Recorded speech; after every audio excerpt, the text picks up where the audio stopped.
Boa noite, esta é a CNN Brasil, eu sou Abílio Diniz e essa é a nova jornada do programa Caminhos. Caminhos para o nosso Brasil, esse país que tanto amamos, que queremos ver se desenvolver, crescer, gerar emprego, distribuir renda, fazer inclusão. E nós estamos trazendo, nessa temporada, realmente as pessoas que movem, que comandam esse país, tá? Que estão ali no tabuleiro político e econômico do país, né? Fazendo com que as coisas saem. E hoje temos o prazer de ter aqui conosco o governador de Minas Gerais, Romeu Zema, tá? Que vai conversar conosco. Governador, boa noite. Muito obrigado por estar aqui conosco no nosso programa. Boa noite, Abílio. É um grande prazer poder participar aqui do seu lado. Governador, vamos ver primeiro, eles fizeram assim um vídeo, um pequeno histórico, toda sua trajetória como político, né? Vamos dar uma olhadinha no vídeo. Vamos lá. Natural de Araxá, Romeu Zema dedicou a maior parte da vida aos negócios. Formado em administração, começou a trabalhar nas empresas do pai e transformou o grupo de lojas numa holding com atuação em vários estados. As raízes no interior projetaram um empresário que até 2018 era desconhecido no cenário político. Começou a campanha eleitoral no Partido Novo, como um azarão, e venceu nomes experientes da política, como Fernando Pimentel, do PT, e Antônio Anastasia, do PSDB. Teve que lidar com uma dívida pública bilionária, com a tragédia de Brumadinho e a pandemia. Nas eleições de 2022, se manteve em primeiro lugar desde o início da campanha e foi reeleito no primeiro turno. À frente da terceira maior economia do país, o grande desafio nos próximos anos será equilibrar as contas públicas, tirar do papel as privatizações e dialogar com o governo federal. Após arrumar a casa e colocar o trem de novo nos trilhos, estamos prontos para fazer essa locomotiva acelerar. Governador, em uma bela trajetória, né? Vamos agora falar um pouquinho, né, da sua trajetória neste momento, né, desse seu momento de vida como governador de Minas Gerais. Você, antes das eleições, você apoiou claramente o ex-presidente Bolsonaro. E agora nós temos o presidente Lula. Como é que está sendo a interlocução sua de Minas com o governo federal? Bom, Abílio, é lógico que no governo anterior eu tinha uma interlocução melhor. Eu sempre conseguia facilidade nas agendas em Brasília, com muita rapidez. Isso, infelizmente, não tem acontecido mais. Geralmente leva-se algum tempo, fica-se esperando demais. Mas eu estou confiante de que isso seja apenas uma questão, né, que já passou, que é a eleição. Afinal, todos nós somos brasileiros, os mineiros idem, e merecemos consideração. E temos uma pauta gigantesca com o governo federal, que é o Acordo de Mariana, que hoje só depende do governo federal para sair. Será a maior punição a uma empresa que poluiu, que destruiu o meio ambiente da história do Brasil e talvez até do mundo. Então, nós mineiros estamos aí ansiosos, aguardando esse desfecho que só depende do governo federal. Não, governador, você é um empresário, entrou na política na realidade de 2018, tá? Não era um político, tá? Teve que se desenvolver. Como é que você conseguiu isso? Você agora é mais político do empresário. Como é que você está nessa mistura, nessa vida nova? Então, Abílio, eu continuo a mesma pessoa de sempre. Eu não mudei nada, meus hábitos continuam os mesmos. Eu sempre tive uma vida simples, tranquila e continuo. O governador de Minas, que me antecedeu, tinha 7 aeronaves à disposição, morava num palácio com 32 empregadas. Eu não tenho nenhuma aeronave, vendi.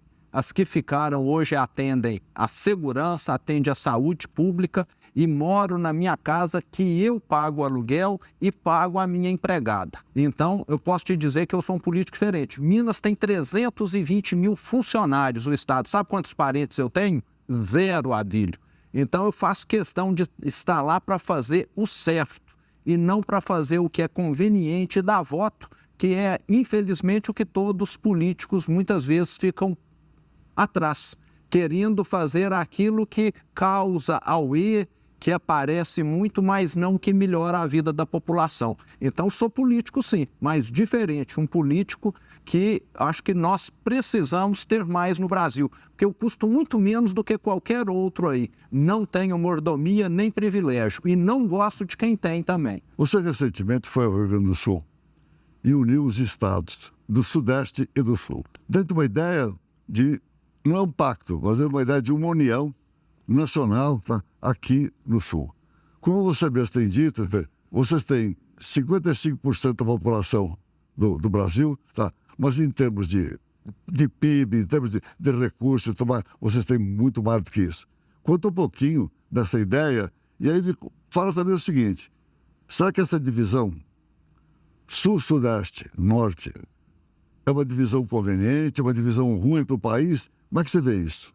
Ó, Abílio, nós estamos numa democracia. Toda opinião tem de ser considerada, toda opinião é benquista, mas nós que somos do Sul e do Sudeste sempre fomos pouco considerados. Nós temos hoje, infelizmente, uma união pequena que faz com que nós fiquemos enfraquecidos.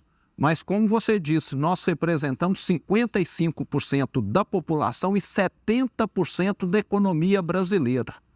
Nós queremos unir forças para levarmos propostas que serão boas. Não é para o Sul e Sudeste, não. É para o Brasil. O Brasil precisa de mais emprego, precisa de assistência, sim, quando temos uma pandemia, quando temos uma recessão. Mas assistencialismo, não. Porque entra década, sai década, em vez do Brasil criar empregos, o Brasil fica criando programas sociais. Então, a classe política no Brasil precisa preocupar mais em desenvolver e criar emprego e não tanto em ficar dando ajuda. A ajuda é importante, mas somente quando necessário. Governador, o presidente Lula, ele se elegeu prometendo promover uma frente ampla. Realmente, ele disse, vou governar para todos os brasileiros e quero uma frente ampla para que eu possa governar. Você está sentindo que isso está acontecendo? Não, infelizmente não. Eu tenho observado assim um discurso de ressentimento em relação ao passado. E passado nós temos de esquecer, nós temos de olhar para o futuro. São mais de 210 milhões de brasileiros. Então vejo que não há nenhum plano consistente com relação ao futuro. O Brasil tem hoje uma vantagem gigantesca no mundo. Nós podemos ser o país da energia limpa e o país do sequestro do carbono. E não estou se vendo falar nisso, não. Fico vendo muito em falar em picuinha pequena, em querer cargo de estatal para quem é do partido, em querer desfazer alguma reforma que foi feita no último ano. Então parece que falta para o Brasil mudanças estruturais, que é o que vai fazer com que nós venhamos a entrar no futuro.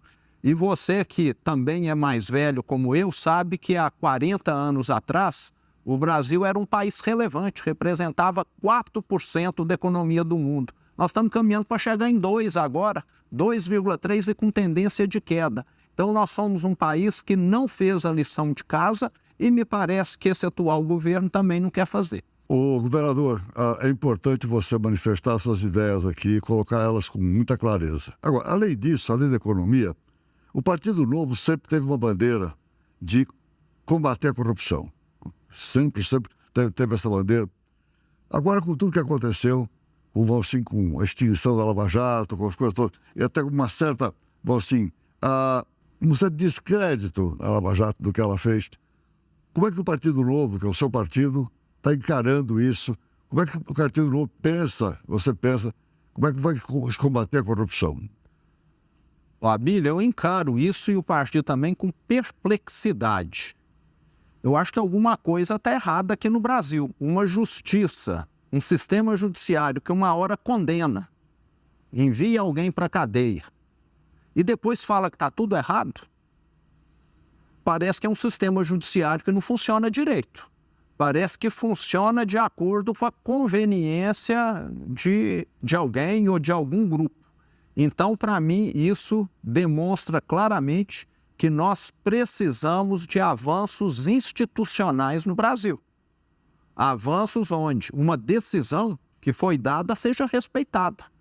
E isso acontece em todas as áreas. Você já foi empresário, calculava e pagava o imposto corretamente, um dia um tribunal muda o entendimento e você descobre que pagou errado. E aí vem uma multa milionária para você, ou então você descobre também que tem um crédito. Então, é um país que falta essa estabilidade. O que faz um país dar certo são regras estáveis. E, infelizmente, nós não temos elas nem no executivo, nem no legislativo, que muitas vezes até se omite de estar votando, e também no judiciário, que é esse caso que você falou. Meu caro Romeu, você me permita, às vezes, te chamar pelo primeiro nome, e não apenas de governador. Você tem falado sempre também num certo ativismo do judiciário. Eu ainda sou empresário, eu não sou mais o cara CEO de empresa, a minha empresa é uma empresa financeira, tenho muito contato com investidores, tá? Investidores externos, internos. Tá? E eu sempre digo o seguinte, o Brasil tem instituições fortes. É difícil imaginar, supor que o Brasil vai caminhar para um lado ou para o outro perigosamente. Não é fácil, porque o Brasil tem instituições fortes. O Brasil tem um legislativo, tem um executivo e tem um judiciário. Tá? Esses três poderes. Agora, em relação ao judiciário, você tem falado muito do ativismo do judiciário. Queria que você falasse um pouco mais sobre isso. Exatamente, Abílio. Vamos pegar aí recentemente, o ano passado nós tivemos o caso do piso da enfermagem. O Congresso fez uma lei e depois essa lei, como não havia previsão orçamentária, o Supremo barrou.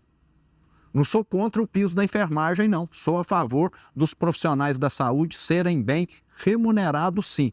Mas fica muito claro que o judiciário muitas vezes é que barra alguma lei que foi votada porque a lei não tem fundamento, o que é até positivo. Mas muitas vezes, devido até essa certa omissão do legislativo em muitos temas, inclusive tributários, é o judiciário que chega lá e acaba legislando. Já que o legislativo não discute, não vota, não regulamenta em detalhes algumas leis, o judiciário é que acaba dando essa palavra final, que é muito ruim, porque o judiciário não foi eleito pelo povo. Quem foi eleito pelo povo são os nossos parlamentares. E muitas vezes, até para não ter de votar coisa antipática, se omitem e acaba indo para o judiciário. E eu falo que quem é parlamentar tem uma figura meia paterna ali. Tem hora que tem que falar não. Não dá para fazer, mesmo que custe voto, porque senão esse país não dá certo. Você falou em reformas, você agora há pouquinho falou, né, que nós dois temos já idade, eu tenho bem mais que você. Então tem coisas que eu já vivi, você não. Tá? Na Constituição de 88, tá? Não é que eu participei da elaboração, eu participei das discussões, tá? Junto com o Bressa Pereira, com o Mário Covas, enfim, com várias figuras daquela altura discutindo. Já se previa naquela altura que muitas coisas daquela Constituição iam precisar ser melhoradas para frente e até enxugada a Constituição. É muito grande, tá? Nós temos naquela altura que queria legislar tudo for colocar na Constituição. O que não é exatamente, quer dizer, o que deve ser numa carta realmente de condução dos destinos do país.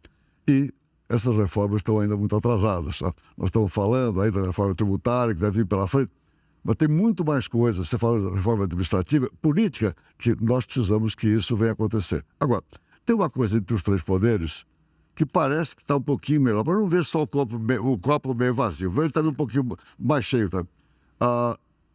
Parece que o relacionamento entre os poderes está melhor do que no governo passado. O que você acha? Melhorou um pouquinho? Melhorou. Eu acho que um bom relacionamento, um diálogo é sempre produtivo, Abílio, mas precisa, você também sabe disso pela sua carreira, haver discordância, porque onde todo mundo pensa igual, um só resolve por todos, concorda?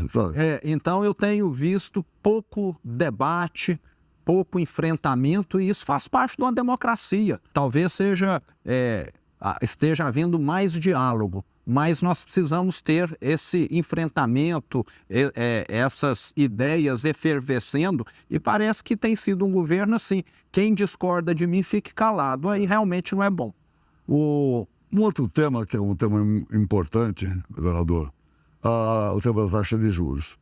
O governo tem falado então, que a taxa de juros está um absurdo, está muito alta, a taxa de juros está alta porque querem atrapalhar o crescimento desse país. E o presidente do Banco Central, o Roberto Campos Neto, diz o seguinte: as decisões do Banco Central são decisões não políticas, são decisões técnicas. Tá? Quem é que tem razão? O que você acha? Abílio, eu diria que o Banco Central, o Roberto Campos, tem razão, porque a taxa de juros é como se fosse um termômetro. Você não tem de mexer no termômetro, você tem de mexer no doente, em quem está com febre. E quem está com febre é o governo que está gastando mais do que arrecada. A taxa de juros é só uma consequência. Na gestão Bolsonaro, nós tivemos tivemos o auxílio emergencial. Tá? E agora temos realmente os programas sociais por parte do presidente Lula. Temos o programa do Bolsa Família. O que você acha disso? Como é que você acha disso? Como é que isso afeta Minas Gerais, que tem a parte do norte, tá? Que tem uma população um pouco mais pobre, tá? Que deve se beneficiar bastante do Bolsa Família. O que você acha disso? Eu sou favorável aos programas sociais. Muitas famílias, milhões de brasileiros dependem desses programas e eles são importantíssimos para que as pessoas tenham condição de ter, no mínimo, uma vida digna.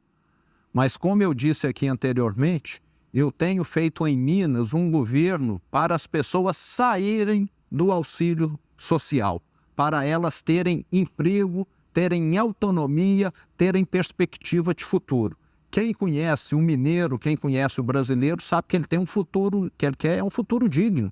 Quer ter condição de ir no supermercado e comprar aquilo que ele quer e não ficar recebendo do governo uma assistência para sempre. Em alguns momentos difíceis é necessário, mas eu sou favorável à criação de empregos. No dia que nós tivermos milhões de empregos aqui, poucos brasileiros vão optar por continuar recebendo o auxílio emergencial, o Bolsa Família, etc. O auxílio emergencial, qualquer que seja, emergencial, agora Bolsa Família, tá? Eles são paliativos. Tá? Eles têm que, para ajudar a população que não tem emprego, não está conseguindo ter renda. Durante a pandemia foram muito importantes, mas muito importantes. Você vê que durante a pandemia as pessoas estavam sofrendo, estavam em medo tremendo, tá? De tudo que podia acontecer, inclusive da incerteza, da insegurança, o que vem pela frente. Mas você não teve perturbação de ordem, você não teve nada, porque as pessoas tiveram minimamente dinheiro para poder se sustentar. Agora, isso é paliativo, tá? O que nós precisamos fazer? Da maneira que nós temos que fazer, tornar isso estrutural, tá? Fazer com que realmente as pessoas tenham um emprego. Emprego. Vê essa taxa de desemprego cair de 8 para 2, 3 a nível dos Estados Unidos. Por que não podemos conseguir? Não podemos conseguir a mesma coisa. Sabe? Então, acho que é isso que nós temos que lutar para que aconteça. Concorda comigo?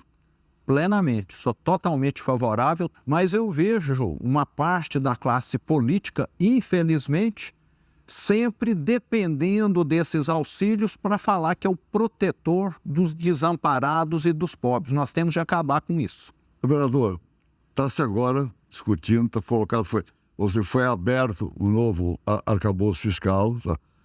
Praticamente chegou-se a um acordo para se colocar uma proposta agora que vai ser votada agora na Câmara e depois encaminhada para o Senado.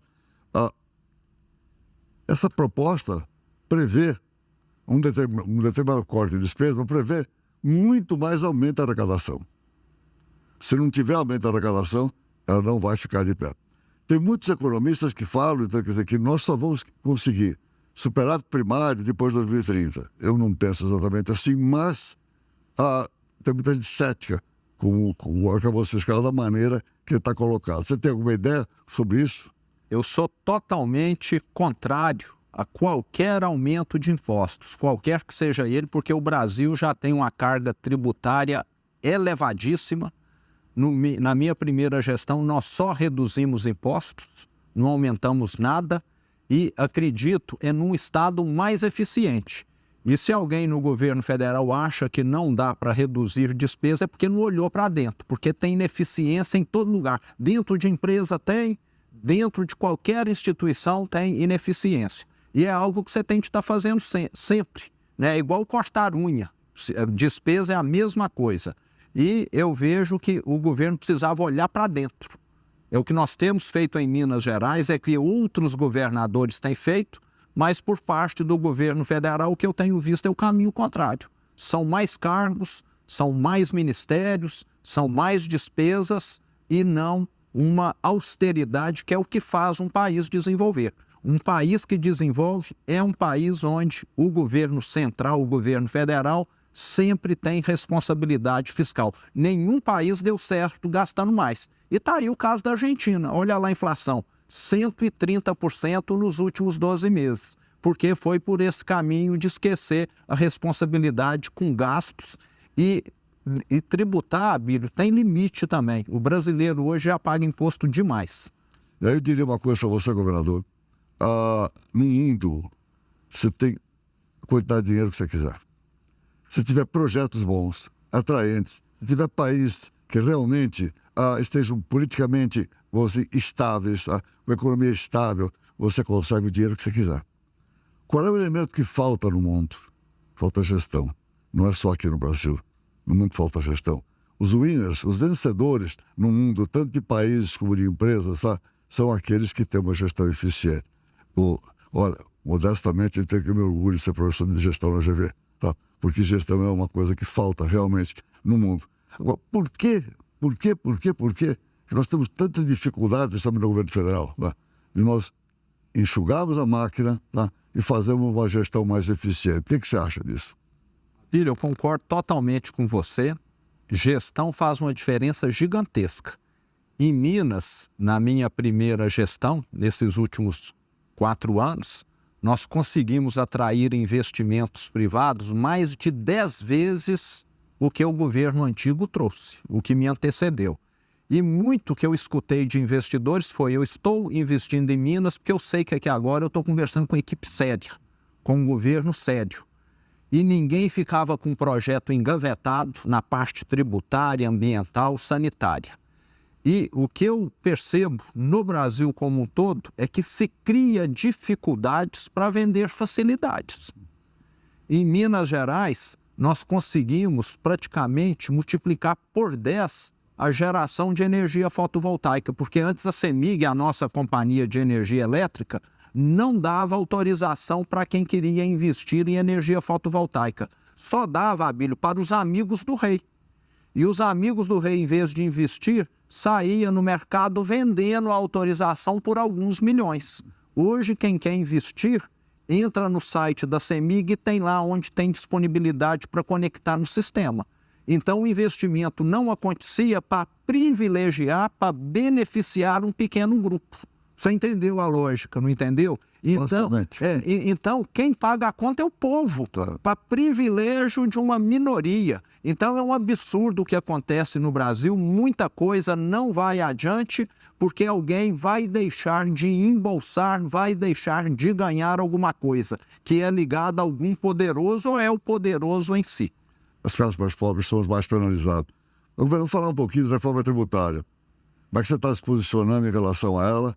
Porque, pelos cálculos do IPEA, Minas vai perder uns 4 bilhões de receita na reforma tributária. Como é que você está se posicionando aí?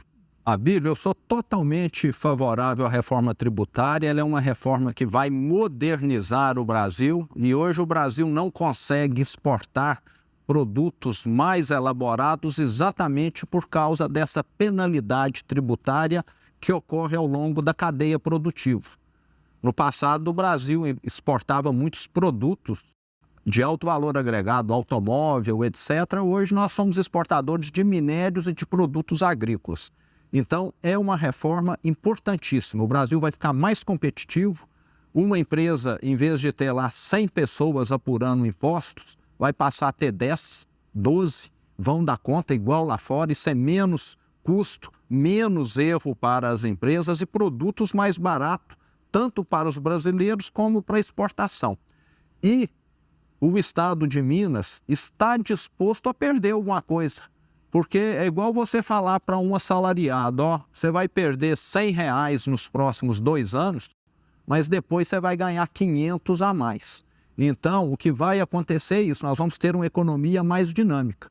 Mas nós, governadores, estamos muito preocupados porque nós queremos ter o poder discricionário. É falar, não, esse dinheiro aqui foi gerado no meu estado e é meu.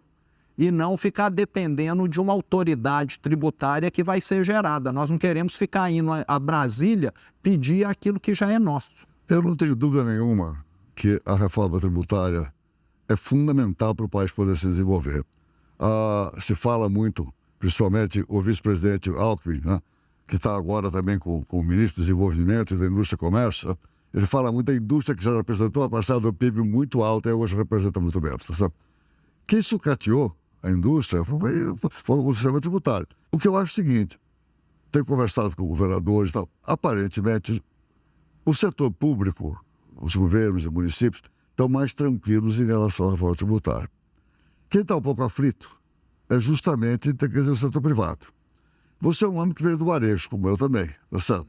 O que você diria do setor privado, da preocupação, quer dizer, em relação à reforma tributária? Bom, Abílio, eu quero dizer que o setor privado não tem o que temer. Eu até já fui procurado por diversos empresários, porque o que vai acontecer é um realinhamento de preços. Alguns produtos provavelmente vão ter o preço reduzido, por exemplo, o automóvel, que tem uma cadeia produtiva longa. E talvez algum serviço vai ter o preço majorado, talvez um dentista. Então, vai ter um realinhamento de preços nos próximos anos. Mas como o tratamento é isonômico, todas as indústrias que produzem automóvel vão pagar o mesmo tributo, todos os dentistas vão pagar o mesmo tributo, na minha opinião, não há o que temer. Há o que temer, sim, é nós ficarmos num país estagnado, que a cada dia perde relevância no mundo. A China, 40 anos atrás, tinha uma renda 3, 4 vezes menor do que a nossa. Ultrapassou agora, ultrapassou recentemente. É isso que nós queremos. Então, se ninguém quiser abrir mão de nada, nós não vamos adiante, não. Precisamos, sim, de uma reforma, vai ter um realinhamento de preços que a sociedade como um todo vai sair ganhando e muito. No geral, todo mundo vai aumentar o poder de compra. Tem que ter calma nesse processo e não ter dúvida nenhuma que a reforma tributária vai ser muito importante, muito boa para o país inteiro, para todos. Outra coisa é o seguinte, todos os estados brasileiros estão endividados, todos. Você pegou Minas quebrada, você chegou. Tá? O que você acha? Você acha que com a reforma tributária, você acha que pode melhorar e tal? O que você acha da situação dos estados? Tá? O que você acha que vai acontecer, pode acontecer e o que deveria acontecer? Abílio, a situação é muito preocupante, porque Minas, Rio de Janeiro, Rio Grande do Sul e Goiás já aderiram ao regime de recuperação fiscal, que é tipo de uma moratória, de uma recuperação judicial que o setor privado faz. Somos estados que têm uma dívida elevadíssima. Agora, o pior é que todos os estados no Brasil estão caminhando nesse sentido. À medida que o tempo passa, a maioria dos estados vão passar a ter mais aposentados do que funcionário ativo. E não tem sistema previdenciário, arrecadação que dá conta disso. Então, nós vamos precisar, talvez, rever a questão do pagamento dessa dívida ao governo federal. No caso de Minas, são 147 bilhões de reais. E nós temos hoje uma dívida que tem um serviço caro. Então, o que nós queremos é pagar, temos de pagar, mas não pode se transformar numa bola de neve impagável, como tem acontecido e vai acontecer com diversos outros estados. Então, o governo federal faz parte dessa equação. Vale lembrar que nós temos estados responsáveis, eu mostro que nós temos conseguido reduzir a despesa ao longo do tempo, e sei também que nós temos aí prefeituras e estados que ficam só contratando gente como modo de politicagem, que não é o que o Brasil precisa e nem pode tolerar mais. Governador, vamos fazer um pequeno intervalo, né? E nós continuamos, enfim, com esse nosso bate-papo, com esse nosso debate que está muito interessante. Vamos lá fazer um pequeno intervalo.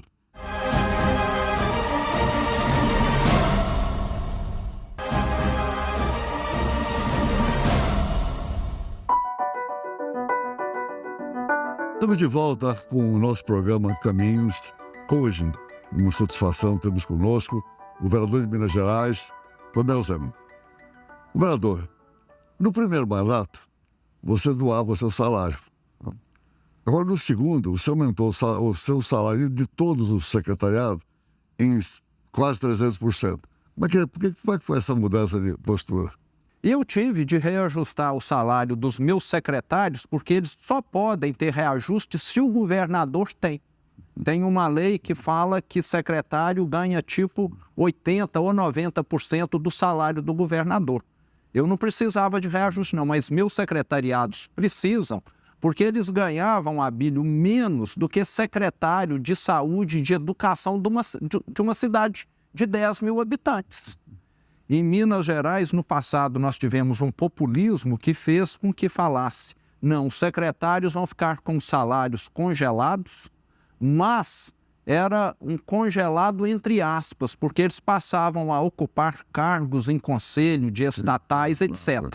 Então, o que eu estou querendo é dar transparência, falar: não, o secretário de saúde, o secretário de educação de Minas ganha hoje a média do que ganha Goiás, Rio, Bahia, São Paulo, não é nem mais nem menos. O que eu fiz foi colocar o salário num patamar adequado. Foi um ajuste pequeno, no geral, que não afetou nem 0,1% do que o Estado despende, etc., mas que corrigiu uma distorção antiga e que vai trazer benefícios, porque nós vamos manter gente qualificada. Eu estava perdendo um secretário atrás do outro. Ele saía de lá para ganhar 4, 5 vezes mais com a maior facilidade. Agora eu consigo manter, porque ele sabe que se ele for para a Bahia, se ele for para outro estado, o salário está semelhante. Vereador, vamos falar um pouquinho de privatizações. Você, como um liberal, você é a favor das privatizações, você é por favor de menos Estado, né? Mais economia privada, né? A economia privada que venha trabalhar para o Estado e para a população, então, gerando riqueza, gerando empregos principalmente. Né? O governo federal é contra as privatizações. Você tem pelo menos a CEMIG, que eu sei que você gostaria de privatizar. Como é que fica aí essa discussão? Eu sou favorável às privatizações porque quem vai ganhar no final é o consumidor. Nenhuma estatal, Abílio, tem agilidade. E um detalhe muito importante, a CEMIG precisa investir mais, lembrando que a CEMIG é a nossa companhia de energia elétrica. A Copasa, que é de saneamento, precisa investir mais, a Gasmig, que é de gás, precisa investir mais. E quem que é o controlador dessas empresas? Um Estado, Abílio, que nem dinheiro para pagar a folha tinha. O que dizer para investir, para levar mais energia elétrica, mais gás, mais saneamento. E, igual você disse agora mesmo, no mundo está sobrando dinheiro para investimento. Nós queremos que o Brasil vai levar, a Minas Gerais vai levar 100 anos para levar energia e saneamento para os mineiros, ou podemos fazer isso nos próximos 5 anos? Então, o que eu quero é que todo mineiro seja bem atendido. E como nós temos um Estado quebrado, não é através do Estado. Então, nós temos que ser realistas. Eu não quero dar emprego para amigo meu em estatal, como eu falei, não tenho um parente, não tenho um amigo no Estado, em nenhuma estatal. E quem teme essa privatização é quem quer dar emprego para a companheirada.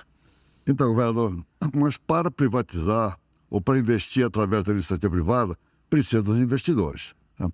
No meu contato com investidores, o que eles pedem fundamentalmente? Segurança política e segurança jurídica. Tá?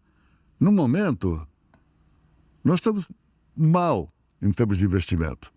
Eu tenho dito às pessoas do governo, para o ministro Haddad, para a ministra Simone, até para o presidente Lula, nós precisaríamos aumentar o nosso nível de investimento. Nós tivemos ano passado quase 20% de investimento, feito praticamente tudo pela iniciativa privada.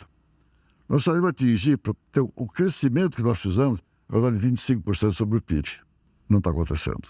Está todo mundo on hold, todo mundo com seus investimentos seguros, tá certo? O que nós temos ainda de investimento esse ano, devido a um carry-over do ano passado, o investimento que já estavam programados e que não tem mais como segurar, como é que nós podemos dar segurança política e jurídica para os investidores? Nós precisamos mostrar para os investidores que o Brasil está olhando para o futuro e não para o passado, como tem acontecido. O investidor quer um país que tenha um governo que fale: eu vou gastar aquilo que eu arrecado. E não, eu vou ficar aumentando impostos, como se tem visto aí. O investidor quer um país que faça reformas estruturais, como nós falamos agora há pouco, uma reforma tributária, uma reforma administrativa, uma reforma política, e não um país que fique fazendo retrocessos, como querendo voltar atrás alguns avanços que nós tivemos. Então o investidor tem razão. Você não vai investir numa empresa onde o presidente quer parar de prestar contas, quer colocar só gente da família dele ou os amigos nos cargos e não gente competente.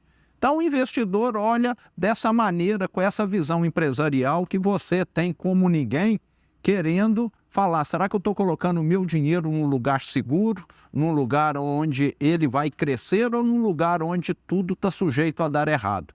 E o problema, Abílio, que mais me causa indignação é que nós estamos cometendo erros que já foram cometidos, não são erros inéditos.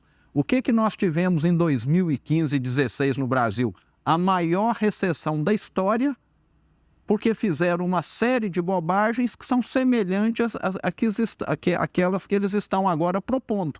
Então parece que os erros não serviram como aprendizagem, infelizmente. Veja, eu falo muito que dinheiro tem, quanto nós quisermos, então nós somos de gestão. Mas nesse momento somos de dinheiro, tá? Dinheiro é sempre bem-vindo, tá? E nós somos de investidores, porque o Estado não tem, o governo não tem dinheiro suficiente para fazer, quer dizer, todos os investimentos que nós precisamos. Claro, aos programas de PPP, de parcerias público-privado, isso é ótimo, até para direcionar alguns investimentos onde eles podem ser feitos, tá certo? Mas, fundamentalmente, nós vamos trazer investimento do setor privado. Aí quando você vê uma discussão sobre a questão da Eletrobras, quando você vê uma discussão sobre a lei de saneamento básico, tá? Que foi uma revolução, né? Começou a atrair gente para fazer investimento em infraestrutura no Brasil, que nós precisamos desse modo. Claro que o investidor fica tonto, quer dizer, e decide, no caso, não investir com essa insegurança. Então isso é realmente muito complicado nesse momento. Eu espero que a gente tome um outro rumo e que a gente possa atrair realmente e colocar o capital a serviço do Brasil, tá? Trazer o capital e colocá-lo a serviço para gerar empregos, tá? Fazer com que o país se desenvolva. Governador, eu tenho uma coisa para mim é muito clara à minha frente, né? Meu propósito de vida, eu quero ser feliz, aprender e compartilhar. É por isso que eu dou aula GV, porque eu escrevi 2 livros, faço palestras, e estou aqui na CNN. Tá? E procurando estar bem com todos os governos. Desde o governo Fernando Henrique, eu venho acompanhando todos os governos. Dando minha contribuição, meu conhecimento como economista, como pessoa que conhece o cenário internacional, trabalho muito na França, nos Estados Unidos, mais ainda na França, colocando esse conhecimento para poder ajudar o governo, como interlocução. Agora, vamos olhar para o seu caso, governador. Você é uma pessoa extremamente bem avaliada em Minas Gerais, e acho que no cenário nacional. A gente considera que quem conseguir ganhar em Minas Gerais se elege do Brasil. Você vai terminar daqui a 3 anos e meio, você vai terminar governador de Minas Gerais, já não tem mais reeleição. Você já está se preparando para um desafio maior? Abílio, eu vou te ser muito sincero, o que me preocupa hoje são os buracos que Minas Gerais tem lá nas estradas que eu preciso recuperar, entendeu? O meu foco é Minas Gerais, nós temos muitos problemas lá, a parte financeira ainda precisa ser equacionada.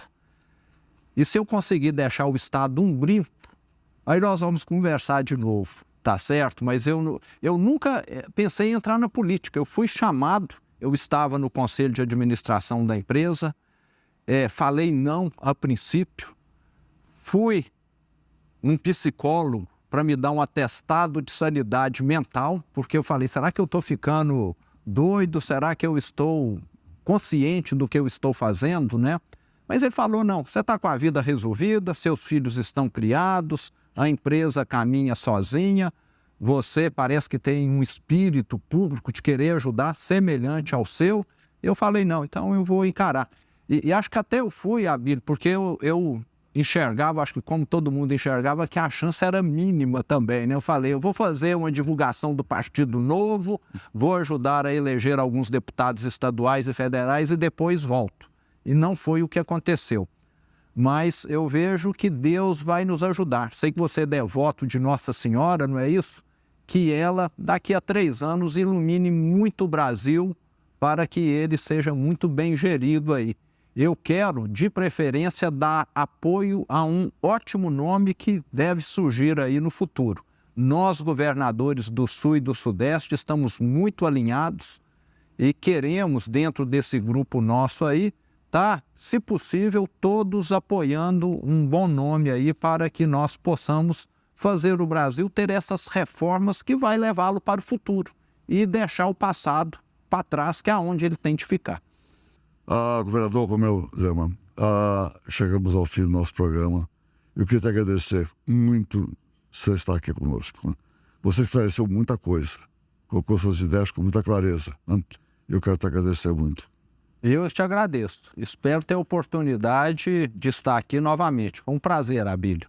Estamos chegando ao fim do nosso programa, hoje, com o governador Romeu Zema. E eu sempre pergunto, no final do nosso debate com os convidados nossos, o que nós podemos fazer a mais pelo Brasil? Seguindo o meu propósito, de ser feliz, aprender e compartilhar. Eu gostaria que vocês também se questionassem. Nós temos o direito de pedir e esperar o melhor para nós, dado pelo Estado, dado pelo governo. Mas vamos pensar também um pouquinho.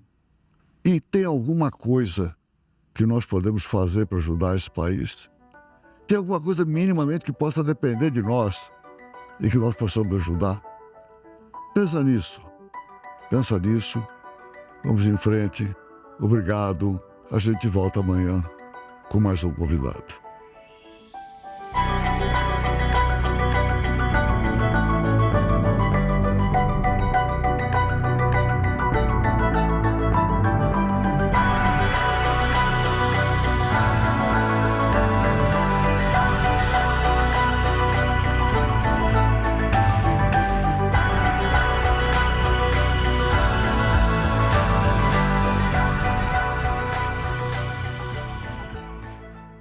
Caminhos com Abílio Diniz.